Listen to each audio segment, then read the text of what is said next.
essayer d'assouplir votre fascia en dessous de votre pied.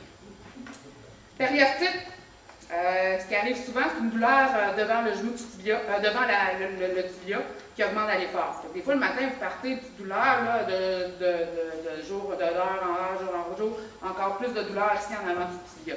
Ça, souvent, c'est dû à, encore une fois, une progression trop vite, puis manque de souplesse au niveau de la musculature. Une périostite, dans le fond, c'est une inflammation du périoste, qui est l'enveloppe de l'os du tibia.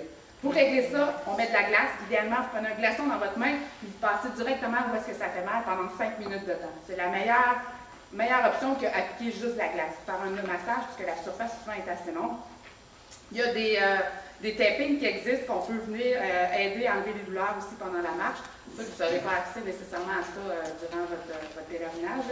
Si jamais ça vous arrive pendant votre entraînement, c'est de diminuer la mise en charge pendant quelques temps. Donc, au lieu de faire de la marche, quand vous avez des périostites, bien, pourquoi pas faire pendant 3-4 jours du vélo, de la natation? Vous allez garder votre cardio, mais vous allez éliminer un peu la charge au niveau de votre os pour lui donner du repos. Entorse de cheville, souvent c'est traumatique, c'est un étirement ou une déchirure ligamentaire. Quand ça arrive, repos, glace, compression, élévation. C'est les 4 choses les plus importantes quand vous avez une blessure qui arrive. Repos, on diminue notre marche, on met de la glace 10 à 15 minutes, tout le temps dans une petite enveloppe humide pour éviter que la peau brûle. Puis on fait une compression soit par un bandage élastique, soit par un tape athlétique ou des choses comme ça, et on met en élévation.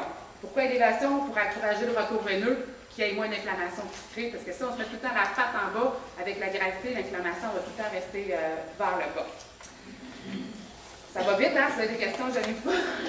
L'apnée du tendon d'Achille, qui se crée avec l'inflammation du tendon d'Achille. Le tendon d'Achille, c'est le gros denton qu'on a ici en arrière, qui donne une douleur soit en arrière du talon ou directement au niveau du tendon d'Achille. Souvent, ça, c'est dû à un changement de soulier trop rapide ou progression encore trop vite de la préparation. Repos, glace, étirement, tape, anti-inflammatoire, c'est les choses les plus importantes pour vous à faire quand ça arrive. Douleur fémoro-patellaire, grand mot qui veut dire douleur au genou, hein, qui peut être causée par plusieurs choses. Mauvaise posture, usure, changement d'entraînement, changement de surface, tout ça. Encore une fois, il y a repos, glace, étirement qui peuvent être faits et on aperçoit aussi des exercices de proprioception. Mais là, je n'aurai pas le temps de vous en parler, mais si jamais ça vous arrive, allez consulter par la suite pour que si vous voulez remarcher dans quelques semaines, avoir des exercices pour essayer de stabiliser votre genou, pour avoir un bon renforcement. Puis les exercices de proprioception, c'est habituer le membre inférieur à travailler dans des positions de déséquilibre. Travailler dans le bois, marcher dans le sable, marcher. Fait que nous, on fait travailler ça debout sur une jambe, les yeux fermés, debout sur un ballon, debout sur une trampoline. Fait que toutes des choses qui peuvent vous aider à améliorer votre marche et à prévenir les blessures quotidiennes.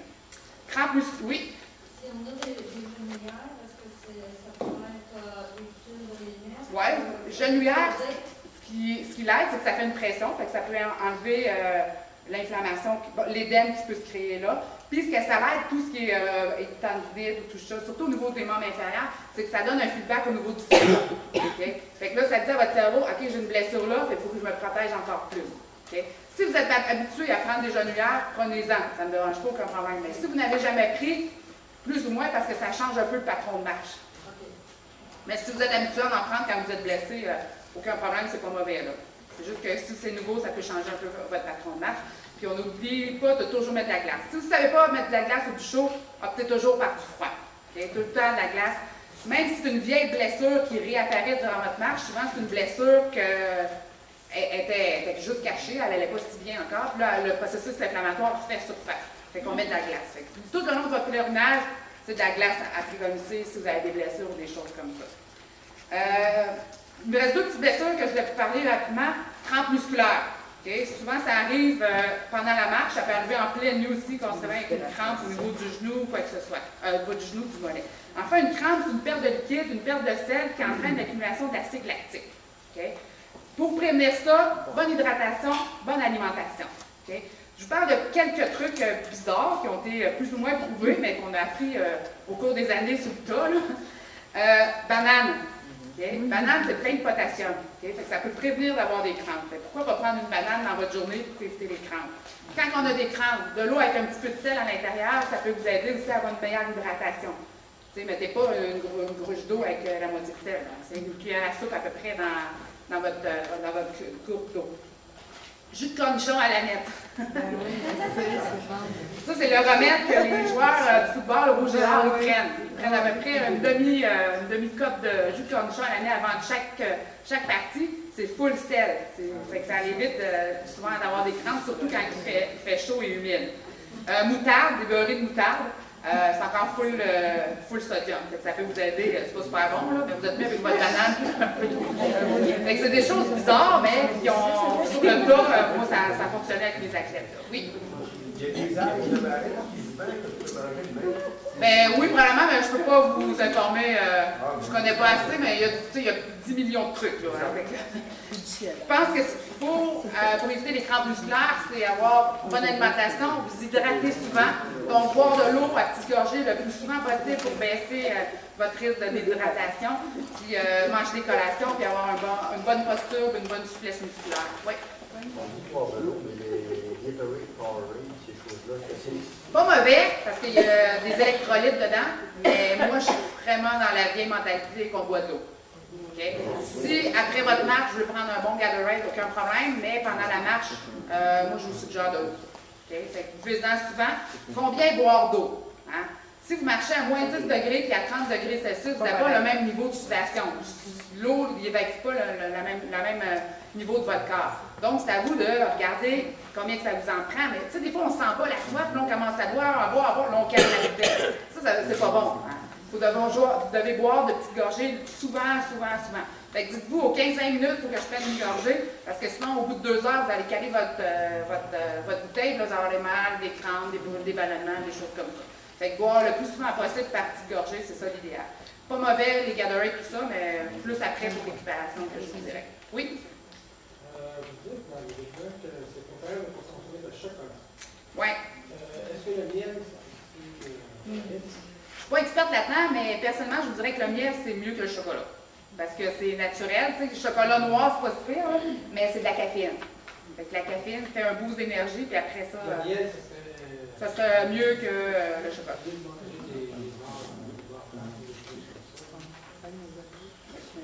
Bonne question. Prochaine fois, nutritionniste. Mais tout ce que je veux pas, c'est que vous avez une petite fringale, allez pas acheter une barre Max ou une barre quelconque de chocolat. Parce que là, vous allez avoir un boost, puis une demi-heure, 1 heure après, là, vous allez retrouver un. Il y a des barres qui existent aussi. Des barres énergétiques. Oui, ouais, ça, ça. c'est pas mauvais. Quand vous allez aller chez Sale ou quand ils les ont, ouais. Vous allez les voir. Ils ont cette nourriture-là, ils ont toutes les nourritures sèches, toutes les graines qu'il faut. Regardez aussi le niveau de caféine et de sucre qu'il y a dedans. Là. Il y en a des barres énergétiques qui sont super bonnes, mais il y en a qui sont full chocolat. C'est peut-être pas les meilleurs non plus. Là. Oui? Coup de chaleur, oui. Malheureusement, c'est très important. Très vite, puis qu'on peut intervenir très vite. Oui. Premièrement, c'est trouver un endroit qui est sec, qui est moins humide, hydraté le plus possible.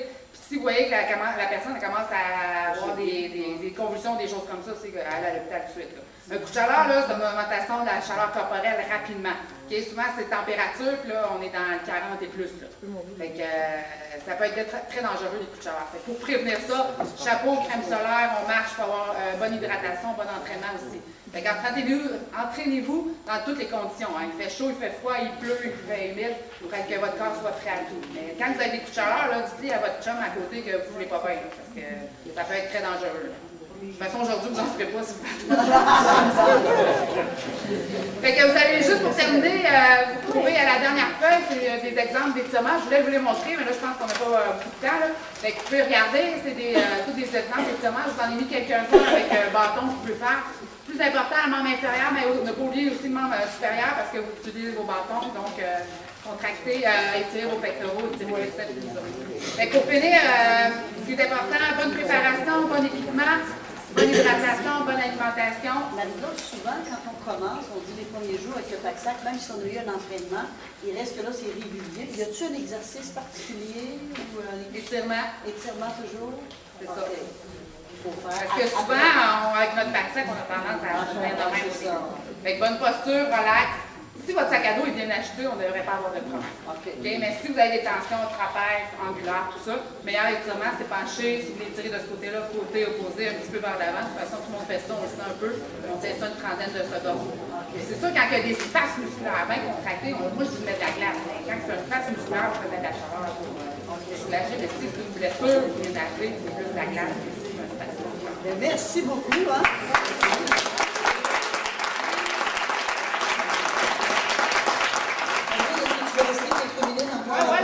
Alors, si jamais il y a du matériel, vous voulez le voir, on va prendre une petite pause de 10 minutes.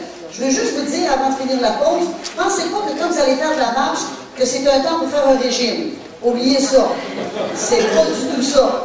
Excepté, comme elle l'a dit, il l'a répété plusieurs fois, c'est de bien se nourrir et bien s'hydrater. Ça, c'est extrêmement important.